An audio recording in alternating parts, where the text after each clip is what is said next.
an iPhone 50 years ago, just insane. Yeah, when Nostradamus, right, like in his all of his prophecies, talked about birds in the sky, and then he talked about, I don't know how he described power lines, but he saw these power lines. I mean, now power lines are obsolete, and we're like, oh, those are morons who build the power lines, right?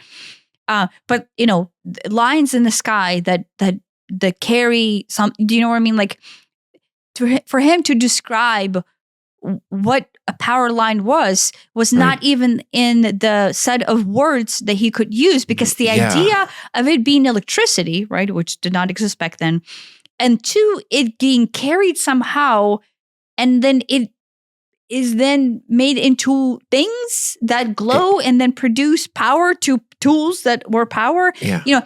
We are so far away in our descriptive language selection that we can't even comprehend the future. And thus we describe it in these brush strokes, understandings based on the reality that we're facing right now. It reminds me of, was it Enoch in the Bible, who was like the traditional interpretation is that he was taken up by God. But if you read it, and this is Eric von Donigen's, goes a long way to describe this, he was abducted by aliens.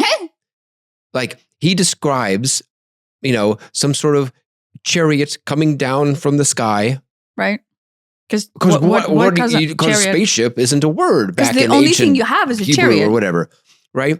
Yeah. And, it describes these wheels that can move in every direction, which, okay, that makes sense now, but it didn't make sense back then.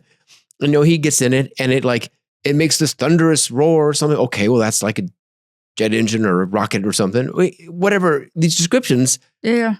The descriptions of the day are limited to the language and vocabulary of the day. Yeah. Like, if we were to describe, some sort of, technology 100,000 years into the future, warp drive. But, what does warp drive mean? I don't know. But that's also the fact that we now have that part of our vocabulary and are able to even like draw back on some movies that had that disclosure. We're like, okay, yeah, in the movie I kind of saw that they like... They've been space and time, but we don't even know what that means. We're just like, we've wrapped up this concept that we can't even comprehend of bending space and time and warping between, places in the galaxy as warp drive.